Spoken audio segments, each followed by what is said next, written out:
Hi friends, AP ఎన్నికల్లో EC success చేసిందనే చెప్పుకోవాలి.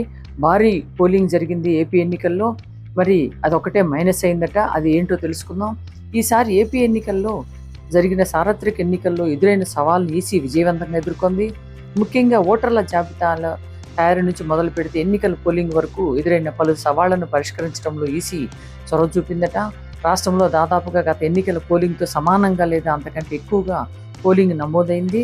2014 మాదిరిగానే ఎన్నికల్లో కూడా వైఎస్ఆర్సీపీ మరియు తెలుగుదేశం పార్టీ, భారతీయ జనతా పార్టీ మరియు జనసేన పార్టీలతో కూడిన నేషనల్ డెమోక్రటిక్ ఎన్డీఏ మధ్య ప్రత్యక్ష పోరు జరిగింది. కానీ పోలింగ్ స్టేషన్ల పర్యటనలో ఒక ప్రత్యేక అంశం వెల్లడైంది. ఇది 2014 మరియు 2019 ఎన్నికలకు భిన్నంగా ఉంది. నిన్న జరిగినటువంటి పోలింగ్లు ఎక్కడా కూడా ఓట్ల గల్లంత ఆరోపణలు వినిపించలేదు. ఏ ఒక్క పోలింగ్ బూత్లో రిగ్గింగ్ జరిగిందన్న ఫిర్యాదులు లేవు.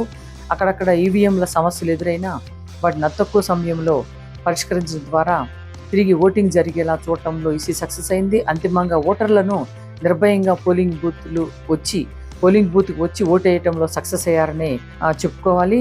వైఎస్ఆర్సీపీ ఎన్నికల పోరాటం కేవలం ముఖ్యమంత్రి భుజాలపైన ఉందని చెప్పి రాజకీయ నిపుణులు అంటున్నారు. రాయలసీమలో అధికార పక్షం ఆధిక్యత కనపరుస్తుండగా కోస్తా ఏపీలో మాత్రం పొత్తు బాగానే కనిపిస్తోంది. ఆంధ్రప్రదేశ్లో 175 అసెంబ్లీ స్థానాలు, 25 లోక్సభ స్థానాలకు మరి ఓటర్లందరూ తమ ఓటు హక్కును వినియోగించుకున్నారు. అదే సమయంలో ఎన్నికల సందర్భంగా పదుల సంఖ్యలో నియోజకవర్గాల్లో చెలరేగిన హింసను అరికట్టడంలో ఈసీ విఫలమైంది. గతంలో ప్రశాంతంగా ఎన్నికలు జరిగిన పెనమలూరు, గన్నవరం వంటి నియోజకవర్గాలు ఈసారి హింస చెలరేగటం ఈసీ చర్యలను ప్రశ్నార్థకంగా మార్చింది. అయితే తక్కువ సమయంలో వాటిని అదుపులోకి తీసుకురావడంతో పాటు కఠిన చర్యలకు కూడా ఆదేశాలు ఇచ్చింది.